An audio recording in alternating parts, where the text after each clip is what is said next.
Please help me in welcoming World Yo-yo Champion Mark Hayward.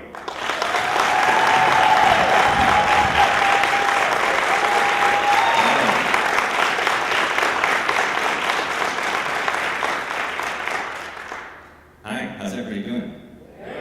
Excellent. My name is Mark Hayward. I am a World Yo-yo Champion. It's true, my mom is proud. And my presentation today is called The Yo-yo with a Broken String, How Failure Leads to Success. So appropriately, I'm going to start off with some yo-yo tricks. There are 3 very famous classic yo-yo tricks, and probably everyone's favorite is good old walk the dog. And thank you. And walk the dog leads to another trick. This is one that you'll all be able to do at home with your own yo-yos. Just set them down on the ground like so, and now you've got to walk the slug. It's not too tough, you just gotta watch out for the slime trail. Another classic trick that you might recognize is rock the baby. Isn't that cute? And rock the baby leads to another trick. Still classic, but less famous trick, the spider's web. But then, to bring those 2 tricks together, I've got this one, rock the spider baby.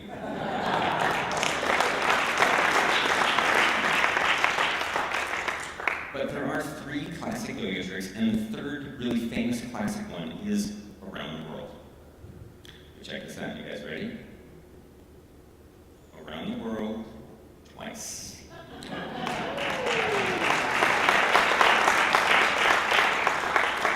And if I do that trick 3 times, if I go around the world 3 times, then it's called John Glenn. Yeah, the kids don't usually get that one.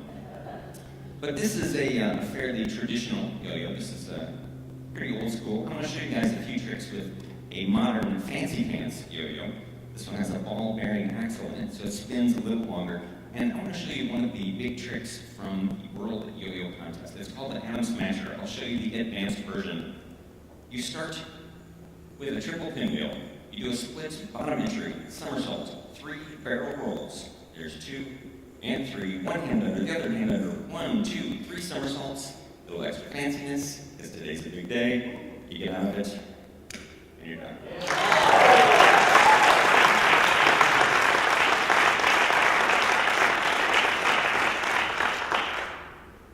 So, I want to tell you guys a story about one of the experiences that I had that was the most educational. I guess you could call it one of my most educational failures. In 1992, I was performing with the Gemini Jugglers. This is the full group. But in this particular story, I was just performing with the Midwest Division. Yeah, you're jealous of the hair. So that's me on the right, my buddy Matt on the left, and we were performing at the Willie Street Fair in Madison, Wisconsin. And Willie Street is in the gentle, tolerant, hippie side of town, and they're having a nice little street fair. We got there, and the first thing, of course, that you have to do as a street performer is establish your performing area. So we looked around, we picked a spot, and this is when we made our 2 critical mistakes. The first one is that when we selected our performing area, instead of a large space like this with plenty of room for people to see and plenty of room for tricks, instead of that, we picked a strip of pavement about this big. So that meant that once we started the show, we would have children seated directly in front of and below us.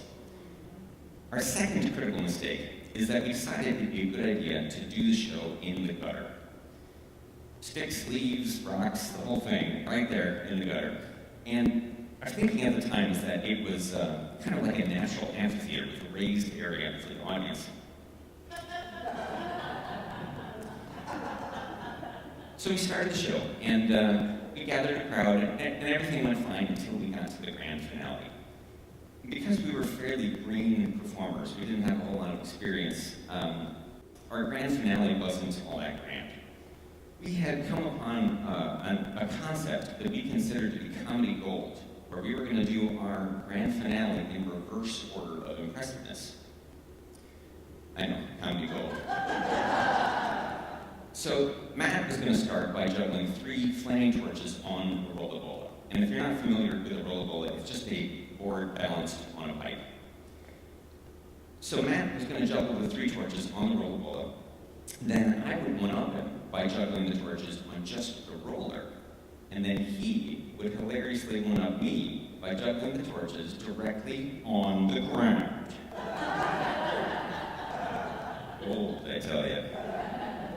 So we started the finale, and Matt did his part just fine, no problem. He handed the torches to me, and I stepped up on the roller. And this is where our 2 critical mistakes became important. The thing is, I had only ever practiced this trick on level ground, and it turns out that the gutter slants quite a bit. So as soon as I stepped up on that roller, I had to start fighting to regain my balance at all. So I was fighting to gain my balance on that roller, and it was rolling back, and then it hit a rock and stopped dead. I lost my balance, and I lost control of the torches. It was like an explosion of flames toward the children seated at my feet. One of the torches hit my shirt, lighting it on fire. Another one landed amidst scattering, terrified children. And the third one flipped and arced as if in slow motion until it landed, thwack, right in the spokes of a kid's bike lying on the ground. For just a moment, everyone there looked at that torch as the flames licked up around the spokes, and then the entire audience fled. It turns out that even gentle, tolerant hippie folk are afraid of death by juggling. We did manage to finish the show. Matt and I passed the hat, and our grand take for that show, 38 cents, an apple, and a condom. Yes, it was as if the audience was telling us, "You're terrible, you're too skinny, don't reproduce."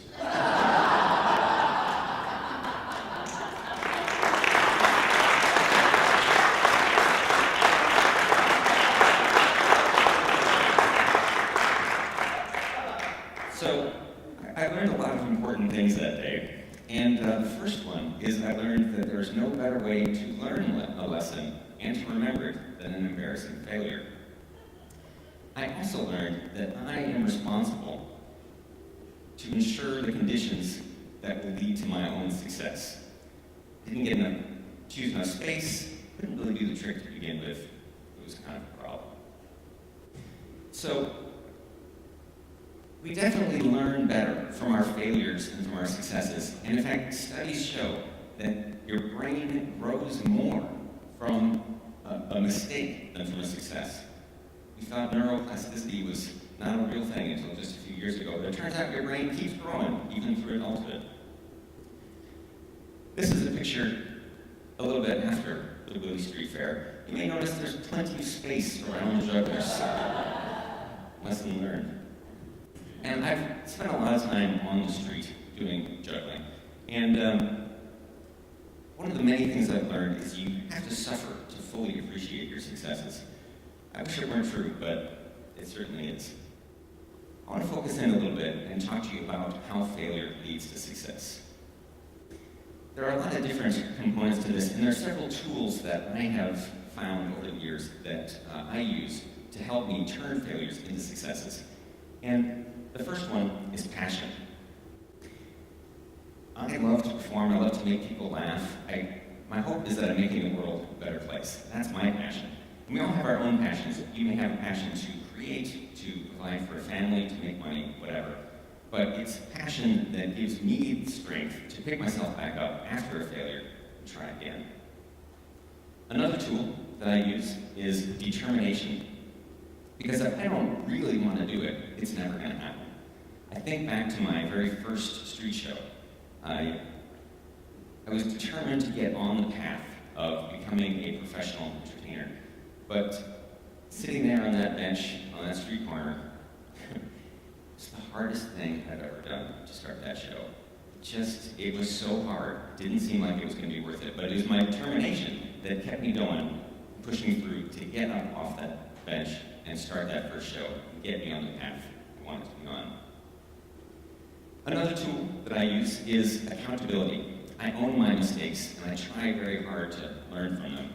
It's very tempting to try to deflect or deny a mistake, but it's just as important to own your mistake. And when you own a mistake, that makes it so much easier to try to know how to avoid it in the future.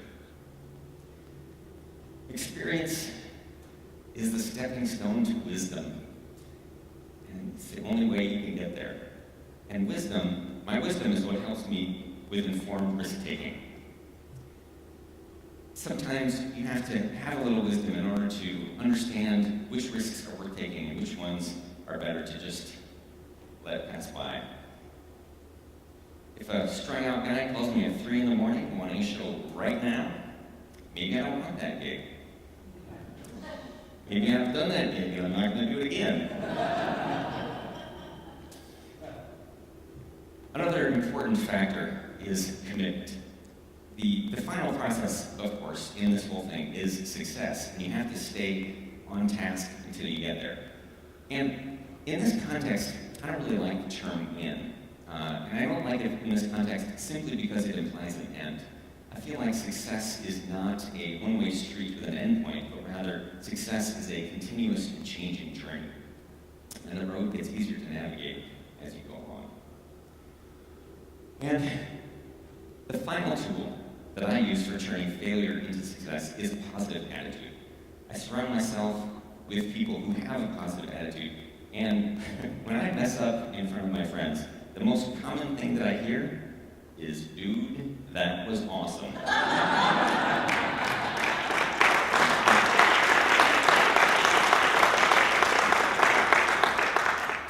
I picked a drunken tough guy as a volunteer at a street show one time, and then I hit him in the face with a yo-yo.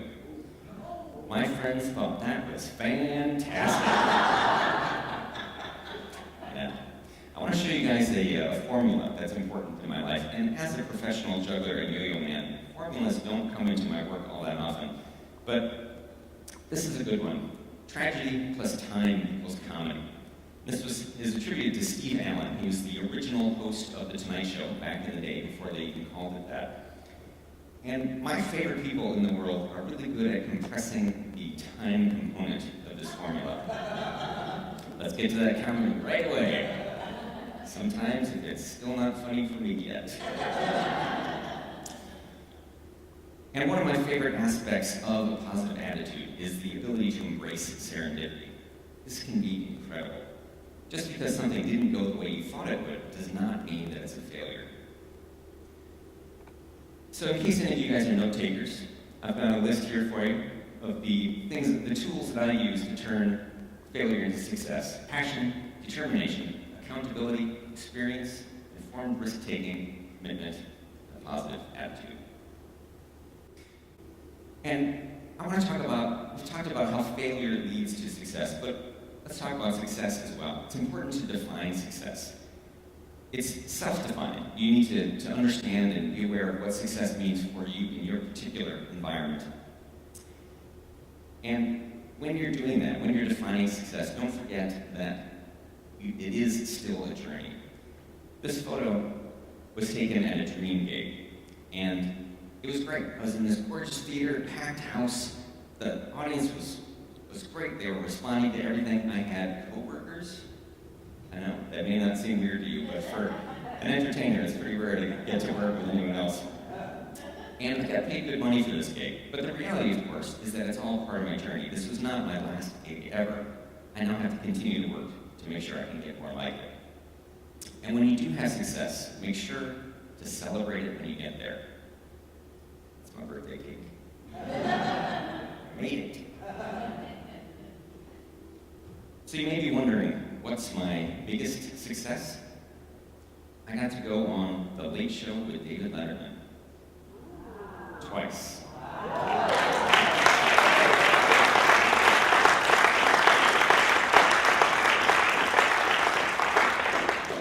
And just getting to go on The Late Show by itself is a huge success.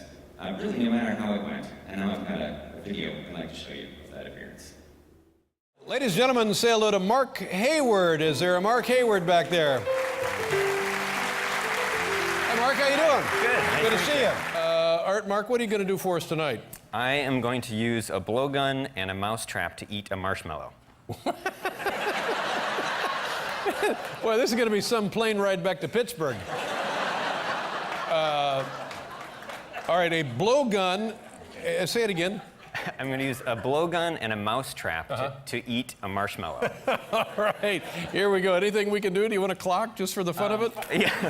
All right. You know, whatever Mark you wanna do. Hayward, also from Pittsburgh, Pennsylvania. The one thing that might be nice actually would be sure. a drum roll. Oh, drum roll. Anton? Yeah. Wait, hold on a second. All right. By all means, take your time. Yeah, thanks. Don't make me kick you in the head. Wow, that's very elaborate, isn't it? Oh, yeah. Okay, now the blowgun. Where do you get a blowgun, for God's sakes? But that's like a commercially manufactured blowgun, isn't it? Yeah, you get it from the internet. Yeah. Iron City blowguns. Wow, got it from the internet. Hold it, wait a minute. I don't like the angles. Oh, what happened? I missed. Ooh. Just you missed. Well, we lost a saxophone player.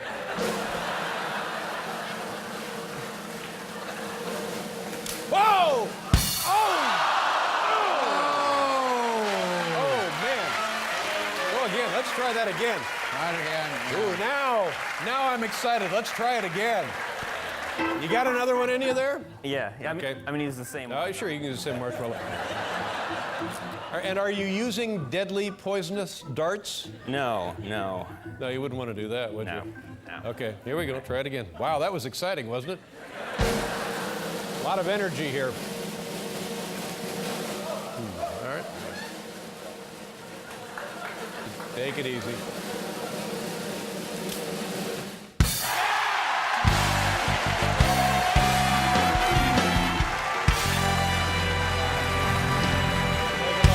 Very impressive. The slow motion instant replay.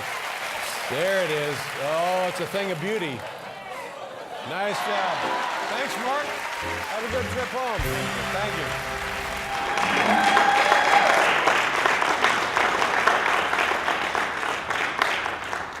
I messed up in every way that I could on that show.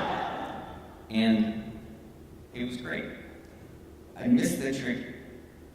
I missed a ton, but it was awesome because they wanted me to succeed. Because at Letterman, they've got a positive attitude. And I've also been on the show America's Got Talent, where they don't have a positive attitude. And at Letterman, they edited out my misses. They edited out a whole miss sequence that didn't even make it onto the air. So America's Got Talent edits to make it look bad. Letterman edits to make it look good. Who would you want to work with? You saw the mousetrap. That was just the first part of the routine. Now, I'd like to show you the second half. One of my favorite American values is that bigger is better. So, if the mousetrap was good, check out how much better this is. A rat trap. Are you ready?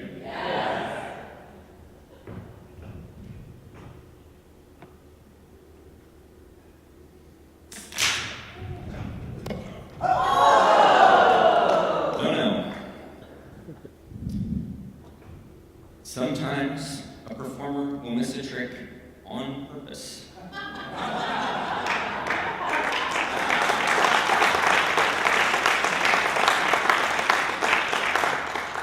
Sometimes a performer will miss a trick on purpose just to make it look hard. And now, to further increase the danger, I will use the same marshmallow again. Are you ready? Yes. Here we go. Just trying to build suspense.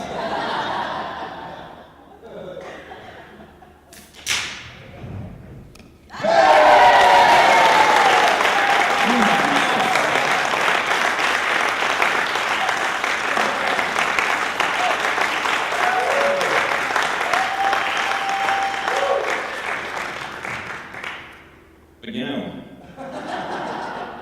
bigger is better. you ready? Yeah. Big finish to this routine. Hey!